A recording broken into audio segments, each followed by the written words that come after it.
іздейсіңдер ме? Шынымды айтсам, қазір жоқ, іздемейміз қатты. Оған шейін ақша үшін жұмыс істеуге кетті. Дүние, зат соған бола кетті. А бізге негізінде ана керек еді.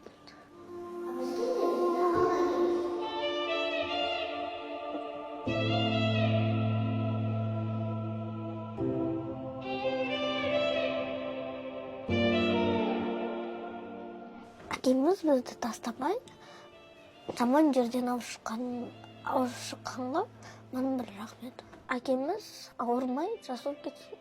Және тағы арманым біздің бөлмеге үйіміз үлкен болған қалаймын.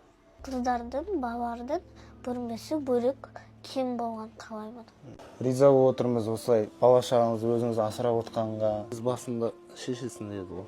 Кінә бір жақтан болмайды, жараспадық. Ажырасқанбыз. Балаларды алып кеткен етін алимент алды. Үлкен қызды 24-ші интернатқа тапсырған. Балалар өскенде өздері келеді деген негізі сәбет көп болды. Өздері өскенде тұқыл болады дегенше. Сізді ма? Оған мен шыдамадым.